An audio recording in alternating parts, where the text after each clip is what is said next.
বিসমিল্লাহির রহমানির রহিম। আসসালামু আলাইকুম। প্রিয় শিক্ষার্থীরা, আশা করছি পরম করুণাময় আল্লাহ তাআলার রহমতে তোমরা যে যেখানে আছো ভালো আছো। আজ আমি আমাদের প্রতিষ্ঠানের অনলাইন শিক্ষা কার্যক্রমের অংশ হিসেবে একাদশ শ্রেণীর পদার্থবিজ্ঞান দ্বিতীয় পত্র প্রথম অধ্যায় তাপ গতিবিদ্যা এর অংশ নিয়ে আলোচনা করছি। পূর্বের ক্লাসের ধারাবাহিকতায় আজ আমি প্রথমেই একটি গাণিতিক সমস্যা নিয়ে তোমাদের কাছে আলোচনা করছি এবং আশা করছি যে এর আলোচনার মধ্য দিয়ে তোমাদের গাণিতিক সমস্যাগুলো আরো অনেক সহজ এবং তোমাদের কাছে এটি অত্যন্ত প্রাণবন্ত হয়ে উঠবে। আজকে আমরা আলোচনার শুরুতেই দেখতে পাচ্ছি একটি অঙ্ক। একটি স্থির আয়তন গ্যাস থার্মোমিটারের পানির ত্রৈধবিন্দু তাপমাত্রা 20 নিউটন মিটার স্কোয়ার আহ, এর চাপ এবং শুষ্ক বরফের ক্ষেত্রে 14.3 নিউটন পার মিটার স্কোয়ার চাপ প্রদর্শন করে। শুষ্ক বরফের তাপমাত্রা বের করা।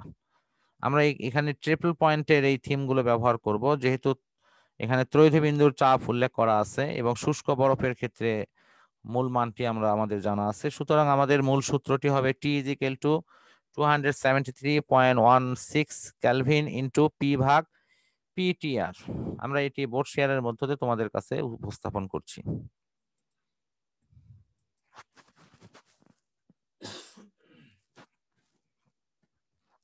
আমরা জানি T is equal two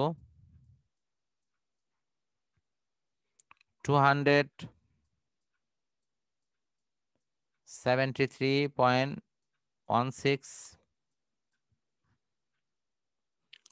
kelvin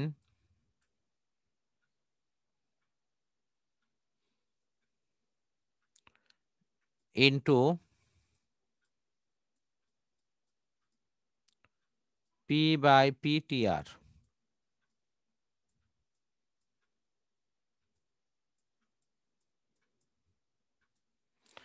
এখানে যে মানগুলো দেয়া আছে এটি হলো স্বাভাবিক অবস্থায় পারদের বরফ শুষ্ক বরফের যে চাপ সেটি হলো 14.3 এত নিউটন পার মিটার স্কোয়ার। তারপরে ত্রৈধবিন্দুতে চাপ পিটিআর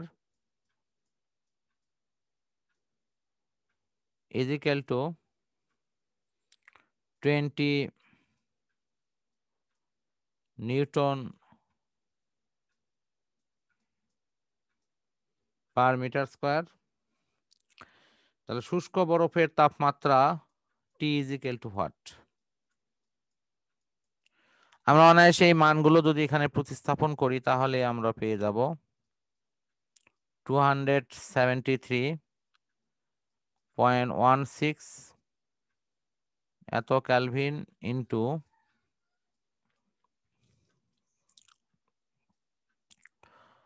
14.3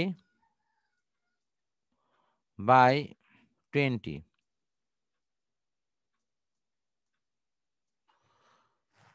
তাহলে আমরা এগুলো ক্যালকুলেটর ব্যবহার করে যে মানটি পাবো আমি একটু পরে সেটাই লিখছি।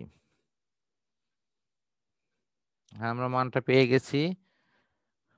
মানটি হলো 195.31 কেলভিন। তো শিক্ষার্থী বন্ধুরা, তোমরা নিশ্চয়ই দেখতে পাচ্ছ যে অঙ্কটি আসলে সলিউশন করাটি কত সহজ। তো আমরা মূল পড়ায় আবারও ফিরে আসছি।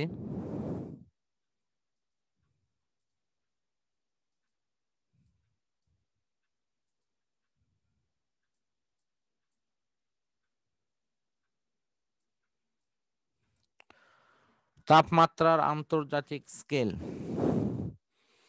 তাপমাত্রা পরিমাপের জন্য বিভিন্ন তাপমান যন্ত্রে বিভিন্ন রকম স্কেল ব্যবহার করা হয়। বিশ্বের নানা দেশে নানা রকম স্কেল ব্যবহার করার ফলে আন্তর্জাতিক লেনদেন, শিক্ষা, যোগাযোগ, বিভিন্ন ব্যবসা বাণিজ্য ক্ষেত্রে বা অন্যান্য যোগাযোগের ক্ষেত্রে এই স্কেল আমাদের একটা ভিন্ন রকম সমস্যা তৈরি করে। এই সমস্যা দূর করানোর জন্য আমাদের কাছে 1927 সালে এক অধিবেশনে সারা বিশ্বের বিজ্ঞানীরা এই তাপ বিষয়ক তাপমাত্রার একটি যৌথ একটা সার্বিক স্কেল অনুমোদন করেন। তার নাম অনুসারে এটিকে আন্তর্জাতিক তাপমাত্রা স্কেল হিসেবে নাম দেওয়া হয়েছে।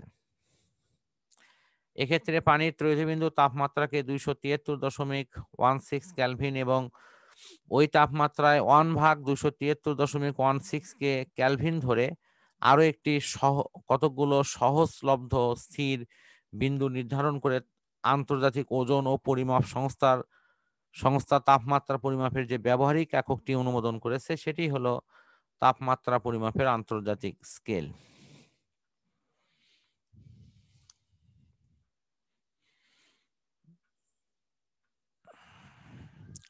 এখন তাপমাত্রা পরিমাপের ক্ষেত্রে বিভিন্ন স্কেলের মধ্যে মূল সম্পর্কগুলো সেলসিয়াস, ক্যালভিন এবং হলো ফারেনহাইট, প্রত্যেকেরই সংকেত দেয়া আছে।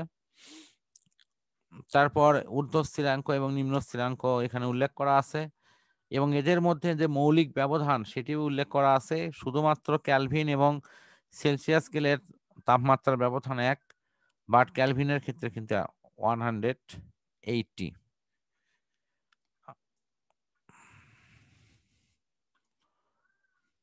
আশা করছি শিক্ষার্থী বন্ধুরা তোমরা এখানে বিভিন্ন স্কেলের যে ছবি দেখতে পাচ্ছ সেখানে এই বিষয়টি উল্লেখ আছে।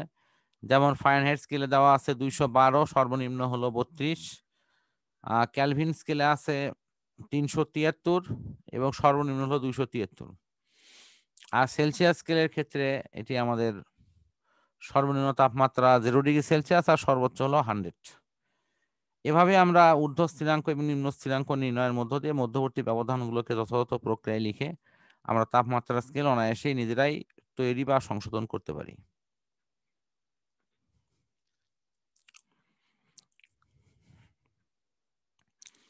শিক্ষার্থী বন্ধুরা আমরা এখানে একটা বিশেষ সূত্র দেখতে পাচ্ছি, C/5 = F/32/9 = K - 273 অর্থাৎ 273.16/5। এই সূত্রটি কিন্তু আমরা অবশ্যই আমাদের যে পূর্ববর্তী যে ক্লাস, বিশেষ করে 9-10-এ আমরা ষষ্ঠ অধ্যায়ে এই সূত্রটি আলোচনা করে এসেছি এবং এই সূত্রের আলোকে আমরা প্রয়োজনীয় অঙ্কও সমাধান করেছি। তো আমরা আশা করছি যে এখানে আমাদের এই সূত্র নিয়ে খুব বেশি সমস্যা হবে না। আমরা অবশ্যই তাপমাত্রার নিম্ন স্থিরাঙ্ক এবং ঊর্ধ্ব স্থিরাঙ্ক এবং স্টিম বিন্দু ধরে নিয়ে আমরা অনায়াসে এই মানগুলো ইনশাল্লাহ বের করে নিতে পারবো। তো আমাদের এক তাপমাত্রা থেকে অন্য তাপমাত্রা স্কেলে কিভাবে এটি পাঠ প্রদান করে এটির আলোকে আমরা একটি অঙ্ক নিয়ে তোমাদের সামনে আলোচনা করছি। এখানে অঙ্কে দেওয়া আছে যে কোন তাপমাত্রা ফারেনহাইট এবং সেলসিয়াস স্কেলে একই তাপমাত্রা শো করবে। যেহেতু সেলসিয়াস এবং ফারেনহাইট স্কেলের সম্পর্ক, সুতরাং আমরা এটি অনায়াসেই কিন্তু এভাবে লিখতে পারি। আমি বোর্ড শেয়ারে তোমাদের সূত্রটি দেখাই দিচ্ছি।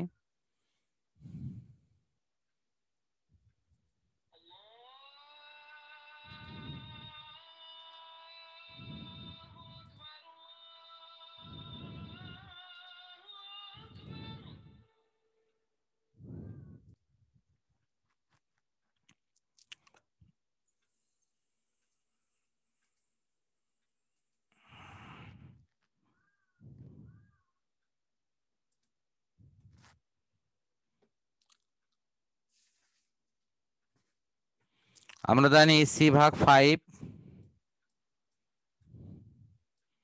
= F-32/9।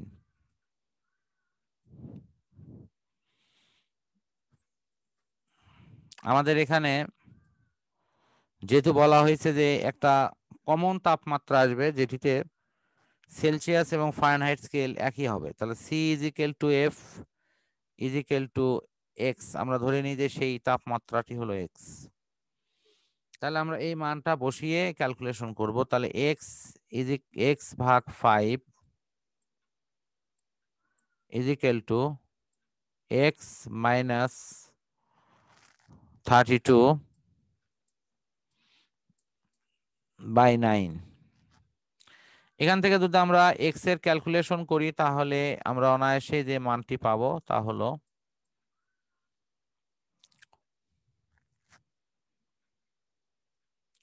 4x। আমরা যদি একটু বর্গগুণ করি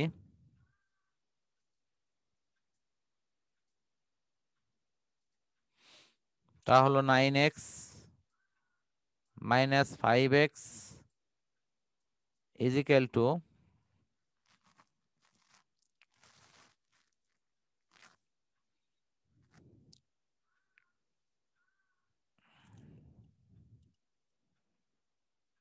মাইনাস 160। অতএব 4x ইজ ইকুয়াল টু 160।